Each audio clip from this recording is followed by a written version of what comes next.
So hello everyone and welcome back to my channel. In today's video we are going to talk about statement 1 and statement 2 type of question.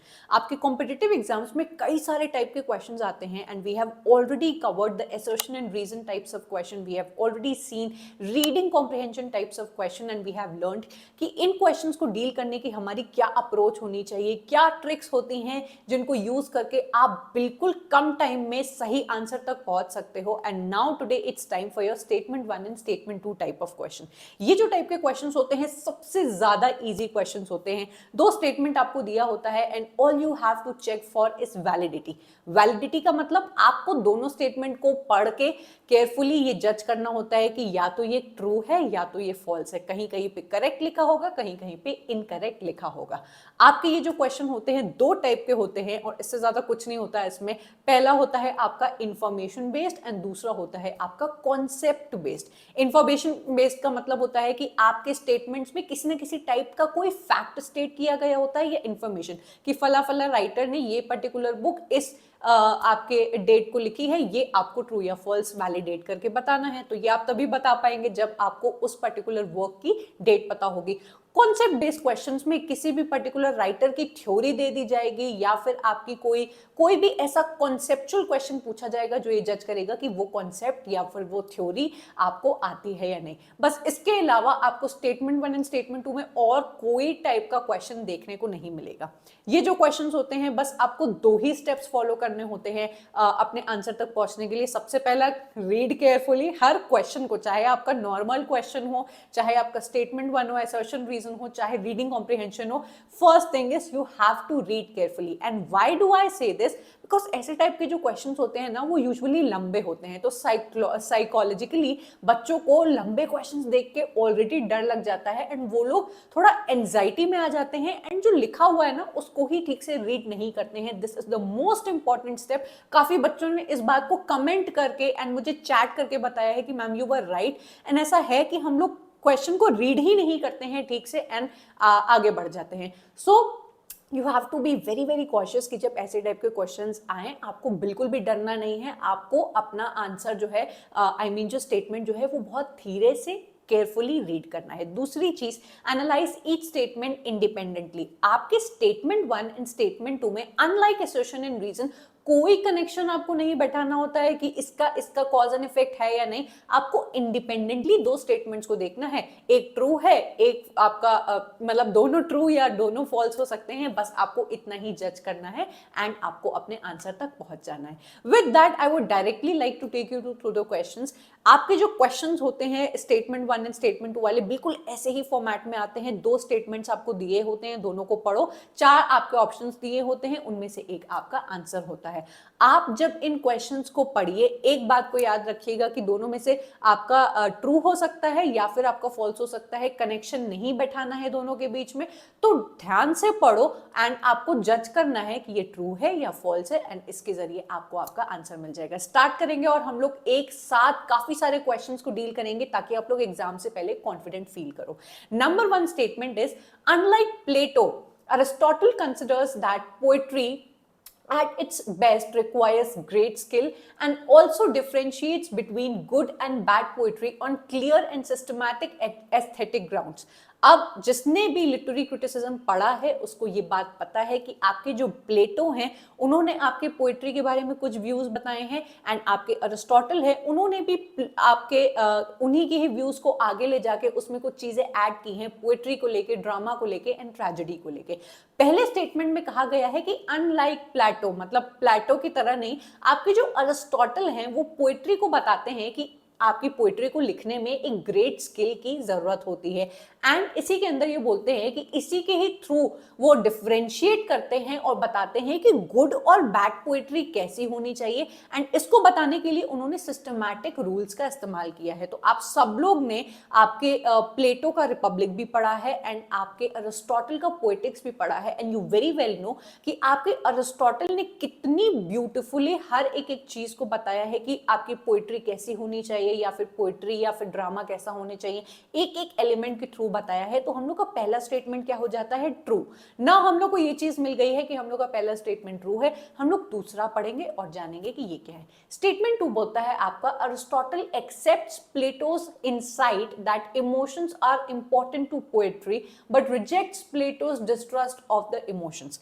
B very very careful जब आप इसको read करें। यहां पे आपको बोला गया है कि अरिस्टोटल प्लेटो की इस बात को एक्सेप्ट करते हैं कि प्लेटो ने ये बोला था कि पोएट्री के अंदर भर भर के इमोशंस होते हैं, लेकिन इमोशंस के बारे में जो प्लेटो का कहना है कि वो फेमिनिन बना देता है लोगों को एंड लोगों को अपनी राह से भटका देता है, कुछ ऐसी बातें आपके प्लेटो ने बोली थी, इसके बारे में उनसे वो सहमत नहीं है। आपको इसके साथ ये भी पता होने चाहिए कि सोक्रेटिस के आपके जो स्टूडेंट है वो प्लेटो रहे हैं एंड प्लेटो के जो स्टूडेंट है आपके अरिस्टोटल रहे हैं, एंड हर इंडिविजुअल की अपनी अपनी एक थिंकिंग होती है। यहाँ पे सबसे बड़ी चीज देखने वाली ये है कि आपके जो अरिस्टोटल है प्लेटो के ही स्टूडेंट थे, लेकिन उनकी बात से बिल्कुल भी सहमत नहीं करते थे। चाहे उनके पोएट्री को लेके जो भी व्यूज हैं, उन्होंने कहा है कि जो पोएट्री है वो लोगों को अपनी राह से भटकाती है, इमोशंस भर देती है, उनका जो लॉजिकल थिंकिंग होती है उसको किल कर देती है।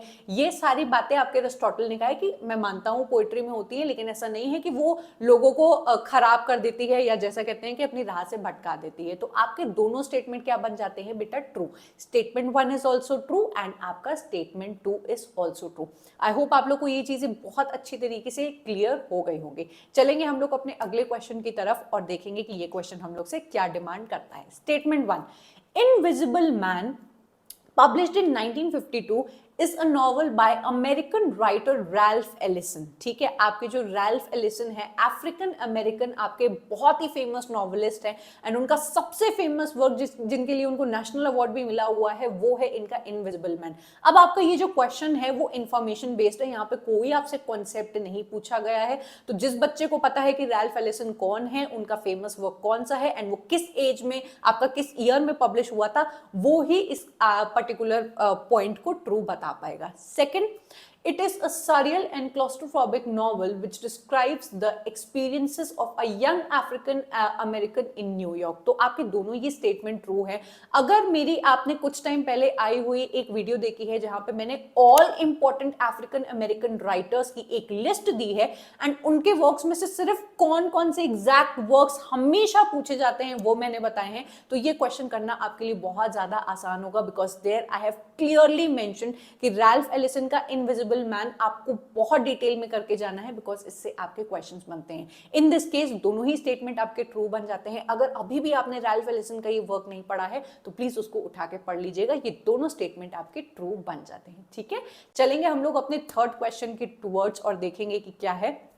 Statement 1, it is true that there is an analogy between works of an author and the experiences of a life। अब ये आपके किसी सेक्शन से है या नहीं है, ये एक बहुत ही जनरलाइज टाइप ऑफ इंफॉर्मेशन है कि ये सच है कि आपके ऑथर और उसके काम के बीच में थोड़ा सा कहीं ना कहीं आपका एक कनेक्शन होता ही होता है। Statement number 2, The works may be seen as an incomplete translation of the life। पहला स्टेटमेंट आपसे क्या कहता है कि इट इज ट्रू कि आपके ऑथर की लाइफ में और उनके ऑथर के वर्क में कुछ ना कुछ कनेक्शन होता ही है। तो ये तो बहुत ही ब्यूटीफुली ये लाइन लिखी गई है और ये ट्रू भी है। अगर मैं एक राइटर बनूं और अपनी जीवनी के बारे में लिखूं तो मेरी जीवनी में कोरोना काल आया, आपका नोटबंदी का काल आया, I have seen drastic climatic changes जो मैंने अपने बचपन में देखे थे और आज मैं कंपेयर करूं तो आज मुझे एयर क्वालिटी इंडेक्स एंड बहुत सारी ऐसी चीजें दिखाई दे रही हैं जो चेंजेस मैं देख पा रही हूं और मैं अपने अगर वर्क में लिखना चाहूं तो उसको लिखूं। तो बहुत सारी ऐसी चीजें होती हैं एक राइटर की वर्क में जो उसकी लाइफ से इन्फ्लुएंस्ड होती है, पर क्या मैं अपनी लाइफ का एक एक इवेंट अपनी किताब में लिख डालूंगी? ऐसा नहीं होता है। आप अपनी जीवनी भी लिखते हो ना तो भी आप अपने रोजमर्रा की एक एक सेकंड की जो नोट है वो उसमें नहीं लिखोगे। तो आपका ये स्टेटमेंट कह रहा है द वर्क्स में be seen as an incomplete translation of life, जो कि बिल्कुल सही है। आपका जो काम होता है वो आपका कंप्लीट लाइफ का ट्रांसलेशन नहीं है, it is an incomplete translation. आप एक एक चीज अपने वर्क में नहीं उतार देते हो एंड विद दैट आपके दोनों स्टेटमेंट 1 एंड 2 आपके ट्रू हो जाते हैं। तो ये एक बहुत ही जनरलाइज स्टेटमेंट था। बीइंग अ लिटरेचर स्टूडेंट हम लोग पढ़ते पढ़ते इन सारी बातों को बहुत ही इजीली कवर कर लेते हैं। तो आई होप दिस इज क्लियर। आगे बढ़ेंगे और नेक्स्ट क्वेश्चन की तरफ चलेंगे। स्टेटमेंट 1 हम लोग से कह रहा है the term negative capability was coined bye John Keats. Again this is an information based type of question. John Keats जो हम लोग के सेकेंड जनरेशन रोमांटिक राइटर रहे हैं, उन्होंने एक टर्म आपका कॉइन किया था नेगेटिव कैपेबिलिटी। अगेन आपके जॉन कीट्स ने बहुत सारे टर्म्स कॉइन किए हैं, इस पे मैंने फुल वीडियो बना रखी है, उनके जो जो टर्म्स उन्होंने कॉइन किए हैं, जो जो क्वेश्चंस इससे आए हैं, तो वो आप जरूर से जाके देखिएगा। यहाँ पे आपसे बोला गया है कि जॉन कीट्स ने नेगेटिव कैपेबिलिटी जो एक टर्म है कॉइन किया है, which is pretty true. Statement number 2, while analyzing the term dissociation of sensibility, T.S. Eliot proclaims that Hamlet is an artistic failure। अब जल्दबाजी में जो बच्चा रहेगा वो इसको भी ट्रू मान के आ जाएगा। T.S. Eliot being a very good poet and a critic at the same time, उन्होंने बहुत सारे टर्म्स को कॉइन किया है अपने डिफरेंट क्रिटिकल एसेस के थ्रू। इनका ये जो टर्म है डिसोसिएशन ऑफ सेंसिबिलिटी, इनके एसे मेटाफिजिकल पोएट्स में आया है, एंड ये इन्होंने किनके लिए दिया है, आपके 17th सेंचुरी के राइटर्स के कॉन्टेक्स्ट में, कि 17th सेंचुरी मतलब जो John Donne and metaphysical writers के बाद जो आपके राइटर्स आते हैं 18th सेंचुरी में, आपके एनलाइटनमेंट एज या फिर रोमांटिक एज, उनके वर्क्स में इनको डिसोसिएशन ऑफ सेंसिबिलिटी दिखाई देती है। मतलब कि या तो आपके एनलाइटनमेंट एज के राइटर्स में आपको सिर्फ लॉजिक और रीजन दिखाई देगा, या फिर आपके रोमांटिक एज के राइटर्स के वर्क में सिर्फ आपको इमोशंस एंड फीलिंग दिखाई देगी। दोनों का अमेलगमेशन आपको देखने को नहीं मिलता था। This particular quality according to T.S. Eliot is known as dissociation of sensibility, and unification of sensibility इनके अकॉर्डिंग उनको दिखाई देती थी सिर्फ और सिर्फ मेटाफिजिकल पोएट्स के अंदर। तो ये जो इनका कॉन्सेप्ट है, पहले इस पूरे सेंटेंस का आधा हिस्सा दूसरे आपके एसे में आया हुआ है। टी.एस. इलियट ने प्रोक्लेम किया है कि हैमलेट एक आर्टिस्टिक फेलियर है।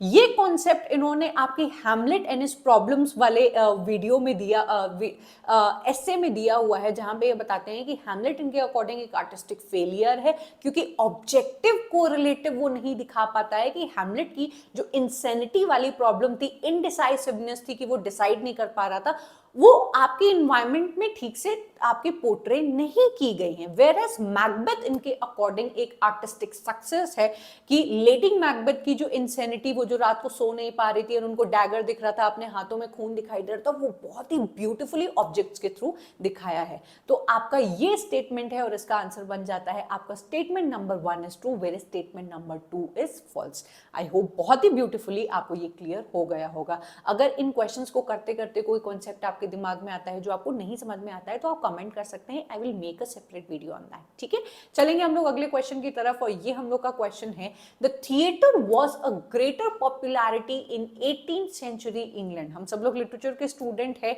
थिएटर कब से स्टार्ट हुआ एंड कब उसका अंत हुआ, कब उस पे क्या कहते हैं लाइसेंसिंग एक्ट लगी है, रेस्टोरेशन एज में ओलिवर क्रॉमवेल ने उनको कब रुकवा दिया था, बैन करा दिया था, इसके बारे में आपको पता होना चाहिए। तो आपका जो थिएटर है वो आपका 10th एंड 11th सेंचुरी से ही इंग्लैंड में स्टार्ट हो गया था। जितने भी आपके रिलीजियस लीडर्स थे वो mystery place and miracle place के जरिए थिएटर को करवाया करते थे। धीरे धीरे ये आपके एलिजाबेथन एज में आगे बढ़ता है, एंड जो आपका थिएटर एज अ जॉनरा है वो आपके एलिजाबेथन एज में गोल्डन पीरियड में चला जाता है। इनिगो जोन्स जो आपके स्टेज क्राफ्ट करते थे, देन हमारे बेन जॉनसन एंड हमारे शेक्सपियर, जिन्होंने इतने प्लेज एंड थिएटर्स को क्या कहते हैं स्टेज करवाया था। तो आपका जो एलिजाबेथन एरा है वो माना जाता है आपका गोल्डन एरा एंड ना कि आपका 18th सेंचुरी। तो ग्रेटर पॉपुलैरिटी थी आपकी एलिजाबेथन एरा में,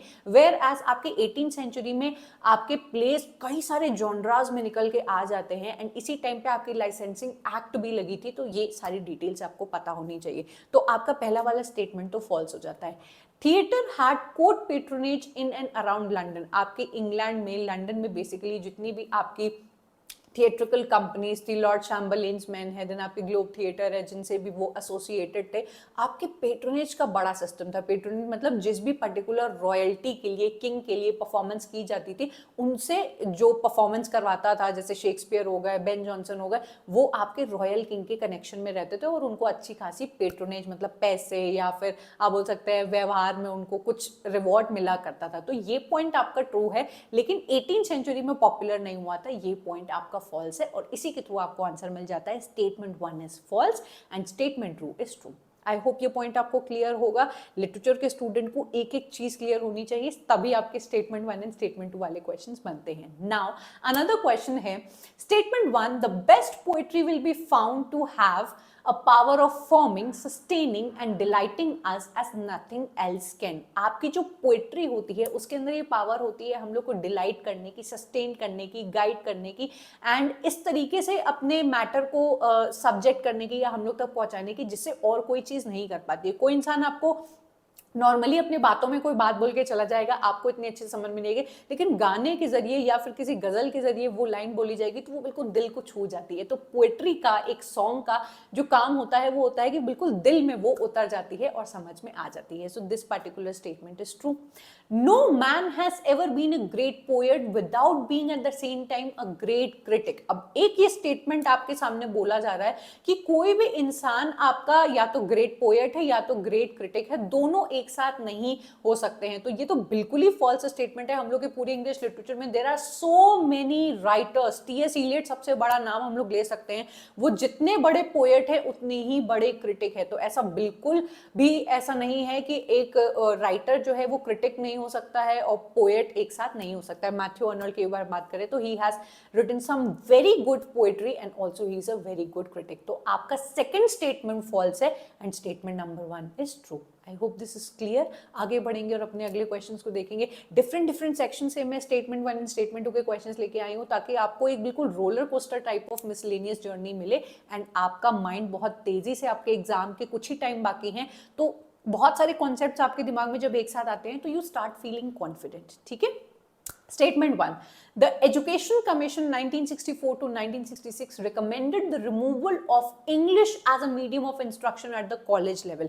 आपका जो Education Commission है, which is also famously known by the name of Kothari Commission, जिनके चेयरमैन थे हमारे दौलत सिंह कोठारी, उन्होंने यहाँ पे क्या बताया है कि रिकमेंड किया था कि English as a medium of instruction को रिमूव कर देना चाहिए। नाउ फॉर दैट आपको जितनी भी कमीशंस है, इंग्लिश इन इंडिया का ये क्वेश्चन है, बहुत अच्छी तरीके से क्लियर होना चाहिए। अगर आप चाहते हो कि कोठारी कमीशन पे एक सेपरेट वीडियो बन जाए तो कमेंट जरूर करके जाना, because that is a very important commission जिससे हमेशा क्वेश्चंस आपको देखने को मिलेंगे। So do comment down below. Then statement number 2, English is still largely the language of administration and jurisprudential in India. तो ये पॉइंट आपका पहले वाले स्टेटमेंट से किसी कनेक्शन में नहीं है। इंग्लिश हम सबको पता है कि हम लोग अपने एडमिनिस्ट्रेटिव, स्कूल्स, ऑफिसेस एंड हर चीज में, अथॉरिटी में, हर जगह हम लोग यूज करते हैं, फॉर्म्स फिल करते हैं, वो हम लोग के इंग्लिश में होते हैं। तो ये वाला स्टेटमेंट आपका बिल्कुल ट्रू है, वेरएस जो पहला वाला आपका स्टेटमेंट है वो फॉल्स है। बिकॉज जो आपका कोठारी कमीशन था जो बात करता था कि आपके यूनिवर्सल एजुकेशन को फैलाना है, इसको रिकमेंड किया था कि 6 to 14 तक की एज के सारे बच्चों को एजुकेशन कंपलसरी मिलनी चाहिए, करिकुलम आपका पूरा एक जैसा होना चाहिए ताकि यूनिफॉर्मिटी आए हमारे सिलेबस में। देन ये आपकी जो कमीशन है उन्होंने 3 लैंग्वेज फॉर्मुलेशन के बारे में बताया था, प्रपोज किया था कि रीजनल लैंग्वेजेस में पढ़ाना चाहिए प्राइमरी एलिमेंट्री लेवल पे। देन हिंदी को जरूर से पढ़ाना चाहिए बीइंग हमारी लैंग्वेज। देन हम लोग की English should also be the link language. आपके कोठारी कमीशन ने इंग्लिश एज अ लैंग्वेज की इंपॉर्टेंस को समझा है कि दुनिया में communicate and to have a status, it is very very important that English should be learned as a link language. आप अपनी रीजनल एंड अपनी जैसे हिंदी भाषा है उसको सिर्फ पढ़ के आप इंटरनेशनली कम्युनिकेट नहीं कर सकते हो। तो इन्होंने इंग्लिश की इंपॉर्टेंस को समझा है and in nowhere they have stated कि इंग्लिश को रिमूव कर देना चाहिए। तो आपका पहला स्टेटमेंट फॉल्स है एंड दूसरा स्टेटमेंट आपका ट्रू बन जाता है। आई होप आपको सारे क्वेश्चंस बहुत अच्छी तरीके से समझ में आए थे। ये तो कुछ ही क्वेश्चंस थे। अगर आप सेपरेटली स्टेटमेंट 1 एंड स्टेटमेंट 2 वाले क्वेश्चंस को लगाना चाहते हो जो मैंने सेपरेट करके रखे हैं, आज तक के यूजीसी नेट में जितने स्टेटमेंट 1 एंड स्टेटमेंट 2 क्वेश्चंस पूछे गए हैं और फॉर दैट मैटर जितने टाइप के क्वेश्चंस पूछे गए हैं, आप मैच द फॉलोइंग देखो, रिसर्च मेथोलॉजी देखो, देन आपका reading comprehension chronology type, who set for home questions का भी एक टाइप है, असर्शन एंड रीजन, मैंने सारे अलग करके रखे हैं।